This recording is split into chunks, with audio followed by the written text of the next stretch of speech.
Hey, this is Chris, and I was doing a video about some Arizona river rock that we've been providing over here at the Transplants Brewery Center in Palmdale.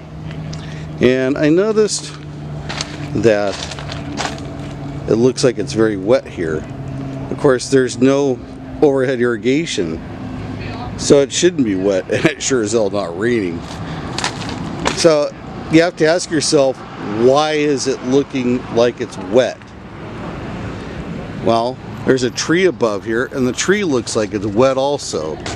So we can immediately understand that there's a scale or aphid pest making a complete mess of this oak tree. And it took a little bit to reach up and pull a few limbs down.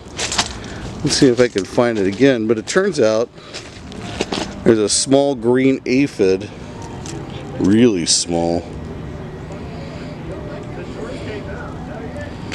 It's like they had decided to move on. There's a small green aphid massively populating this oak tree, and this is all the honeydew or the poop that's misting down from that aphid infestation here in the oak tree.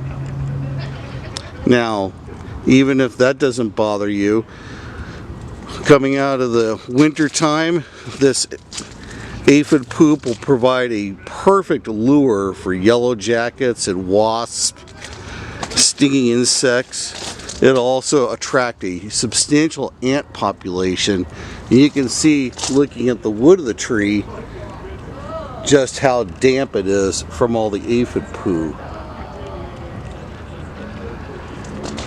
So this is an important issue, because I've seen many landscapes in high income areas where they plant aphid populating plants, or plants that also support scale really well, and then in the landscape they spend a fortune putting down polished pebbles or Mexican beach pebbles, and then it gets covered with aphid poo, and the aphid poo then turns black from sooty mold. That'll happen here also, but it's Arizona river rock, so it's not quite as costly. When you're looking at $300 to $500 a ton for imported pebbles, that's pretty important, and the fact that it's really difficult to clean them. So you have all of this aphid poo coming down. You need to keep in mind the plant selection that you choose in your landscape and how it will affect your rock work. Fortunately, there's a little bit of relief coming here. We can see that actually there's a praying mantis egg case right here. It's amazing. So nature has prepared a little army of praying mantids that'll hatch out of here fairly soon. And then right up here, we can see a yellow cluster of lady beetle eggs that have been laid. And I'll take bragging rights. I'm for sure the only person in the rock industry who's an expert in biological pest control and plant health, and one of the very few that actually also has a state license in pesticide management for landscapes.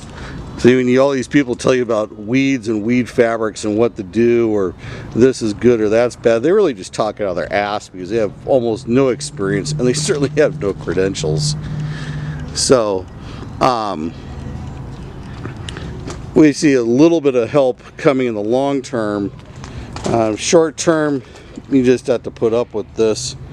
And again, choose your plants wisely to make sure that the rock that's underneath there is not going to become fouled with aphid poo.